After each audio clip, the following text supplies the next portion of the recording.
歡迎收睇 JB 單車兄弟啊！咁今日咧好開心啊，嚟到火炭嘅 Pedal Workshop 啊！咁咧其實咧點解我會知道有呢一間鋪頭咧，真係都幾搞笑幾得意嘅。咁就係因為我髮型師啊 Jason 啦，咁無啦啦佢有一剪頭髮咧，咁佢就同我講話：喂，我個老友咧喺火炭開單車鋪好耐咯。跟住我先知道有呢間單車鋪嘅存在咯。咁我即刻就 WhatsApp 啊 Ivan 啦店長啦，咁啊即刻過嚟安排拍攝啦。咁我打頭陣咧就介紹佢哋呢一部嘅 Dare 品牌嘅一部 AFO 系列嘅一部空力車，咁佢咧就係 VA 嚟嘅 VAAFO 啊。咁我講下佢啲特別嘅 highlight 俾大家知道下先，係啦。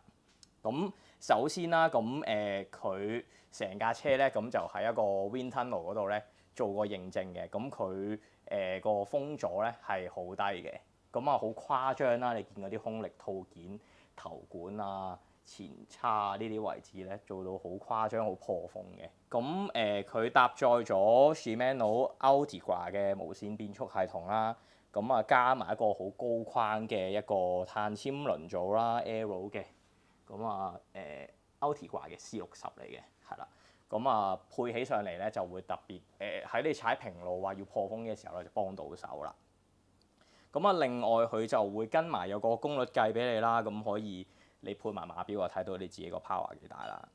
咁啊 VAAFO S8咧成車重量如果 M size 嚟講啊，包碼錶咗但係唔包水壺架唔包 pedal 咧，咁佢就7.8公斤嘅，係啦。咁啊，另外要講下呢架車嘅碳纖啦，咁佢就用咗東麗嘅1100嘅碳纖料啦，咁啊加撈咗石墨烯落去嘅，咁啊踩起上嚟又會快啲啊，剛性好啲啊咁樣啦，同埋會個舒適度咧會多少少嘅，係啦。咁啊上邊啊呢個位 cockpit 個位咧，咁佢有一隻好誇張嘅一個車把啦，一體式嘅。咁我覺得我望落去咧就好似飛機個機翼咁樣嘅，好 aero 好誇張啦，係啦。咁佢呢個 cockpit 叫做 VC1，係啦，係一個新嘅空力手把嚟嘅，係啦。Dare 呢個品牌咧有另外一個特色啦，就係佢有賣 Dare 嘅客製化顏色咧，可以俾車友仔去揀啦。咁其實咧我就再細拆再講翻清楚啲啦。咁其實 My Dare 有個主題嘅，咁佢個主題咧就係由呢個四季嗰度演變出嚟啦。咁係一個漸層嘅色系嚟嘅。咁有咩色啊？有呢個定藍粉啦、有綠金啦、山紅黑同埋月白灰嘅。咁啊另外啦，咁如果你落單車鋪睇咧，咁佢會有啲色管俾你望到啦。咁你揸上手嘅時候咧，你會當我呢一支啦，咁係紅黑啦，咁你可以望到個實色係點樣啦。咁而你唔會就咁好似上網睇，跟住翻到嚟架車就唔怕唔同顏色，因為有個實色可以俾你睇到啦。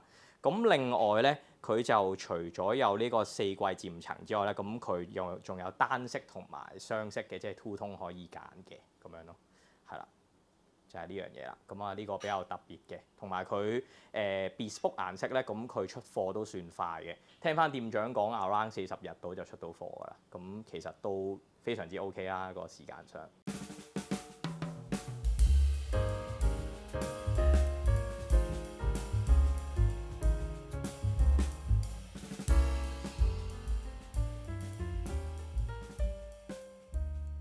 好，嚟到今日第二部要介紹嘅公路車啊，咁我鏡頭一轉之後咧，咁就去到 Trigon 啦。咁啊 Trigon 咧就係一個台灣嘅牌子啦。佢之前咧喺1998年嘅時候咧，咁其實佢係一間 OEM 嘅代工廠嚟嘅，幫好多知名品牌去做一啲單車嘅部件啦。咁之後咧，佢去到2000年嘅時候咧，咁佢就自家研發開始做自己牌子嘅公路車啦。咁啊，佢個少少簡短歷史就係咁樣啦。今日咧落到嚟 Pedal Workshop 咧，咁就為大家介紹呢部 AR01啦。佢有好多隻顏色嘅，咁我屏幕嗰度打翻個抽顏色俾大家睇下啦。我以為我自己會係中意嗰隻 Aero Blue 嘅。因為我覺得啦，即係我睇相就覺得佢似Golf R 8代半嗰隻藍色啦。咁點知實色咧又望落去有啲偏差嘅。另外鋪頭仲有隻Speed Orange 嘅橙色啦，咁陣間可以再影俾大家睇下啦。咁我事不宜遲啦，咁啊講下呢架車啲規格啊嗰啲嘢先啦。AR 咧就 stand for 呢一個 All Rounder 啦，即係佢加咗輕量啦、空力同埋佢好有美學嘅。咁我陣間再講喺 Aero 個 part 嗰度。咁佢頭管、座管同下管咧，佢都做咗有啲好似高爾夫球嗰啲凹凹凸凸嗰啲坑洞咁樣啊。咁其實咧廠方咧就話呢樣嘢咧就可以減低個 drag 嘅，即係嗰個aero 又會再好啲啦。咁佢呢個 design 有啲似Wahoo Speedplay Aero 嗰隻腳踏咁樣嘅，都係有啲高爾夫球紋路咁樣嘅，係啦。咁廠方就叫呢個 technology 咧就叫做Vortex Tubing Technology VTT 咁樣嘅。咁講開 aero 啦，咁其實佢喺個卡鉗嗰個位置嗰度咧都做咗一個整流罩 fairing 俾佢嘅。佢有少少尷尬嘅，可能大家鬥比賽嘅時候有機會要拆都未定，但係呢個就50-50啦，係啊。咁大家到時如果真係拆呢架車去鬥比賽嘅時候，你就留意翻啦，係啊呢樣嘢。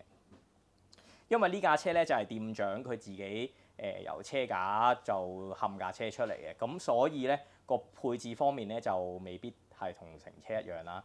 佢自己咧就跟咗個 SRAM Red 嘅電變俾佢嘅，係啦。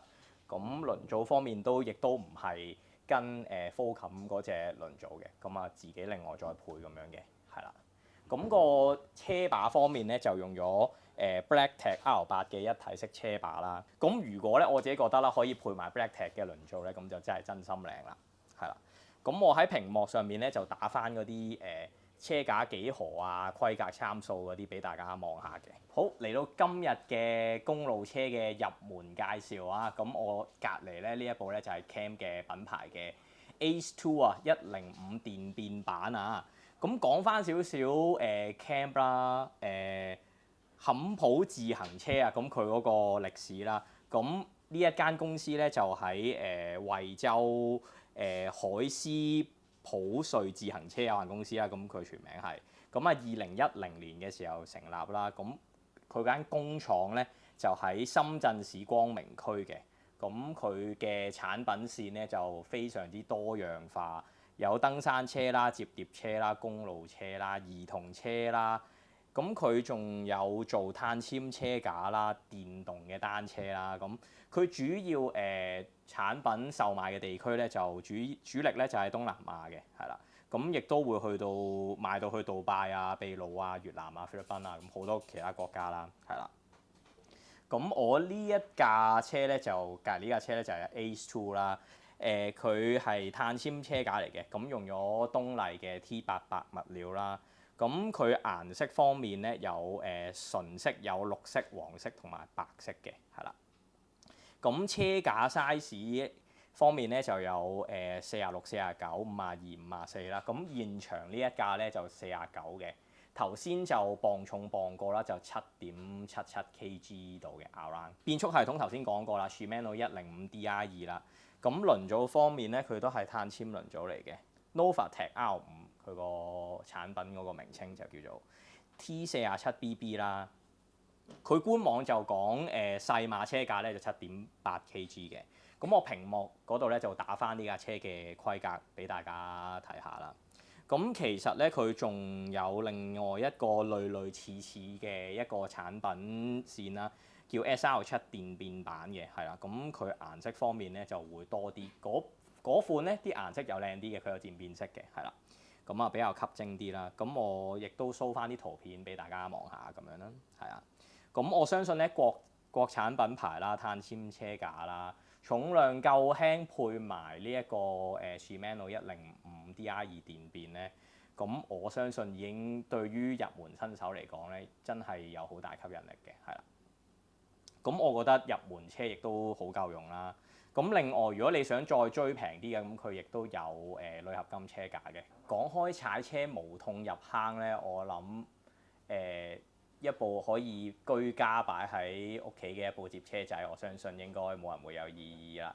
我身邊呢一部咧，絕對係我今日之中咧就最中意嗰部嚟嘅。呢一部係國產嘅小布啦，佢品牌個名咧叫 Dagger 嘅，係啦。咁其實呢一部車咧就係模仿 Brompton 1:1還原佢嗰部 C-Line 嘅一部摺車產品啦。你望落去其實係同一部 C-Line 係冇分別嘅。咁啊，車主咧呢度就整埋個 Brompton 貼紙添，幾可亂真啊！咁啊上邊不過嗰張座位嗰度咧就寫住 Dagger 嘅，咁啊出賣咗佢啦。咁啊，但係呢度咧你遠望咧就黐埋貼紙咧，根本就分唔到嘅。配色方面咧，咁佢有好幾個顏色啦，咁有抹茶綠、清水灰、珍珠白、楓葉粉、郵政綠、武士黑，係啦。咁有呢幾款顏色啦。尺寸方面咧就16寸嘅，咁啊同 C-Line 一模一樣嘅。變速系統方面咧，佢就7速嘅。咁 C-Line 就有幾個 version 啦，咁有2速、有6速同埋有12速啦。咁啊呢一部車咧就男女啱踩㗎啦，係啦，同 C-Line 一模一樣啦。車架質地方面咧，個材料方面咧就落木鋼啦，就同 C-Line 係一樣嘅。重量方面呢一部車咧就10.5公斤，咁而 C-Line 咧就重少少嘅11.35公斤啦。咁我喺個屏幕嗰度就擺翻嗰個呢架車嗰個規格表出嚟俾大家參考下嘅。咁啊呢架車咧就絕對有誠意啊，因為你揀佢咧就其實佢齊晒嗰啲 CNC 件啦，係啊。咁如果你自己出邊買其他品牌或者你自己再改咧，都可能係改到呢一個 style 咁上下。咁所以咧，你踩一架相對平價錢嘅一架摺車咧，邊度去踩，或者你翻大陸踩，或者你出國踩咧，完全冇壓力啊！俾人偷咗啊，俾人攞咗咧，都唔會咁心痛㗎嘛，係咪先？咁同埋你可以拎上去喺鐵路度接埋佢，咁啊拎起身就行啦，咁啊絕對方便啦。咁所以我今日咧就最中意呢一架啦，好開心就可以嚟到 Pedal Workshop 啊！頭先我有講過啦，我髮型師Jason 就介紹我嚟呢度拍嘢啦，咁我即刻二話不說，即刻衝過嚟拍嘢。我好似頭搭尾備稿，好似1個禮拜內搞掂。係啊，佢即刻衝過嚟拍嘢。都好多謝你，係啊，俾個機會我哋上下鏡。唔好講埋晒啲衰嘢先。係啊，我依家好開心啦，咁啊店長 Ivan 喺我隔離啦，咁我有啲問題問下佢啦，咁啊有啲互動，咁啊個節目好睇啲啦。好啦。係啊，咁Ivan 點解你會當初會開單車鋪？有咁多行業係咪先？因為其實我哋其實有好幾位 partner 嘅。係。咁我哋共通點就係其實我哋都好中意踩單車啦。咁我哋有一啲人好中意踩可能場地啊、fixed gear 嗰啲啦。係。有啲就會可能輕鬆踩啊、踩下摺車啊咁樣樣啦。有啲就可能為咗可能我哋平時做下運動開心下啊，咁啊健康啊咁樣樣啦。係。咁就嗰陣時我哋首先就喺一間單車鋪嗰度認識嘅。咁我哋嗰陣時就係喺一間車鋪嗰度打工啊，咁樣累積咗一啲經驗啊，知道即係單車行業嘅生態啊。咁樣樣，咁啊都覺得，咦，其實我哋可能可以將呢個興趣發展做一個行業，即係自己度發展自己嘅職業咁樣樣。咁同埋都即係大家可能都知我哋其實我哋公司好多唔同嘅產品都其實一啲小眾嘅品牌嚟嘅。係。咁點解會係咁樣？其實都好受我哋上一間即係一齊認識嗰間車鋪咧啟發嘅。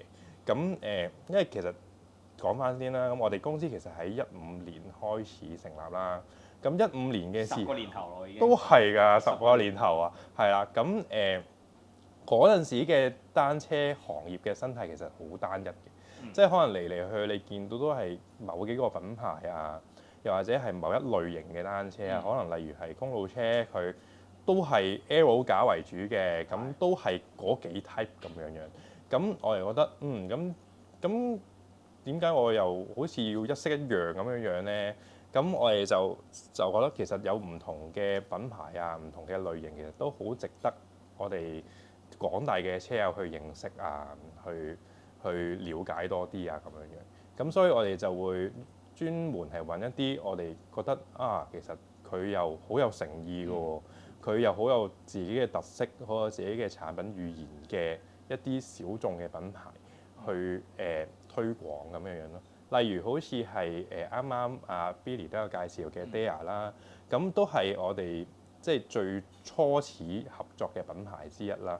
咁佢哋嘅理念其實同我哋都不謀而合嘅，係啦。咁佢哋所以你會見到佢哋 design 方面其實有好多屬於自己嘅一啲 language 上面，係啊。咁係啦，咁就造就咗我哋咁樣樣，係啦。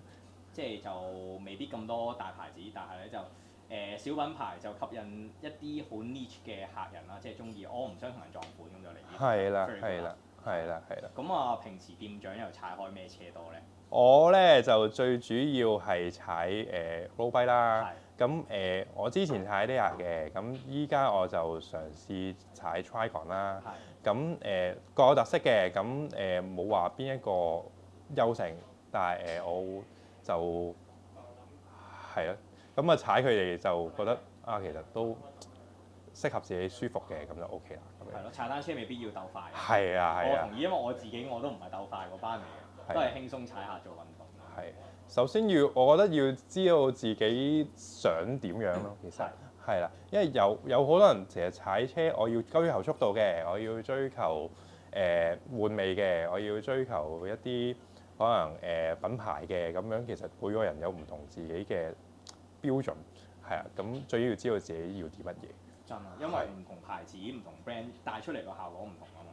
係啊。即係好似頭先除咗 road bike 之外，有個國步啦、Dagger 啦，咁適合文青類型噶嘛。咁你唔可以抹殺嗰一班係啊，所以客人嘅。我依家就係想嘗試下呢個類型，所以我都試下啊，自己踩下國步。係啊，國步幾正。都爽。爽。係啊，翻嚟試翻大陸一流。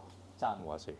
咁我平時阿 Ivan 喺邊度踩單車多咧？平時我多數都係喺淘貢，一嚟近公司啦，係啊，咁啊都好適合我呢啲新手去踩啦。咁啊係啊，咁其次就係可能同一啲朋友翻大陸，可能遊山玩水啊嗰啲咁樣，都係非常開心嘅。最遠試過去邊度踩啊？最遠就係可能我啱啱去完肇慶嗰邊踩咗佢哋嗰個一日嗰個活動啦，係啦，咁過程係崎嶇嘅，即係可能你過完關又要搭車搭3個幾鐘上去啊，咁樣踩一日咁樣，但係其實係即係多咗唔同嘅路去踩，同埋當地人嘅文化唔同咁樣，其實感受都好唔一樣。咁啊係，唔使成日混喺香港，淨係香港啲路可能大家都全部踩過晒啦，冇乜新鮮感。係啊，係。變相好似做運動又唔係，即係冇偏向遊山玩水咁多啊，即係純粹出去即係齋 training 咁樣就有啲悶可能。係啦，係啦。咁啊變咗可能上去踩咁樣，咁感受唔同咯，睇嘅嘢都唔一樣咯。即係你變咗唔係平時我要追求速度 AV 幾多 FTP 幾多又唔係嘅，咁純粹係上去可能我遊山玩水啊，識下唔同嘅嘢啊，咁樣都非常寫意嘅。社交活動多過鬥車。冇錯。真，我同 Ivan 嘅個理念好相似啊！我都唔係話要鬥嘅，我都係一樣係社交下。係啊。出嚟識下 friend 啊咁樣。都開心㗎。開心嘅，開心嘅，係啊。咁啊，另外頭先 Ivan 咧 off mic 嘅時候有講到咧，呢間鋪頭係有前身嘅喎。可唔可以講下個前身啊？少少啦，講少少啦。其實以前前身咧，其實係一間專門改接車嘅鋪頭嚟嘅，係啦。咁都好耐㗎啦。咁不過依家佢就冇做啦。咁就嗰個 concept 其實同我哋依家好似嘅。咁我哋主要都係即係希望可以喺我哋手上咧，令到我哋嘅客人可以有佢哋最想要嘅嘢。係啊，例如可能你見到我哋車架啊、配置啊嗰樣，其實我哋都好 flexible，係啦。咁我哋會可能同客人傾啊，你根據你嘅 budget，你想要啲乜嘢？乜嘢先係適合你，性價比最高咁樣，我哋可以即係 customize 做一啲，即係或者 tailor make 一啲方案俾佢哋咁樣樣。咁可能顏色配搭啊，咁樣各樣都個性，即係個性化少少。係。同意啊，同意啊。咁 Ivan 喺影片完結之前，有冇 Ivan 有冇啲咩特別想同啲車友仔講下、宣傳下？如果你哋有咩個性化嘅需求，歡迎揾我哋。係啊，單車最緊要開心。真啊！過嚟呢度其實好方便啊。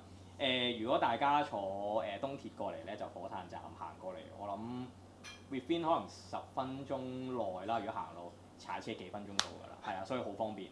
坐鐵過嚟方便啦，單車徑土工踩過嚟又方便啦，係啊。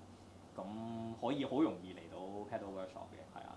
坐部 lift 又大，我諗你10部車都擺到，20部都得，係啊，部貨 lift 係啊，所以其實方便嘅。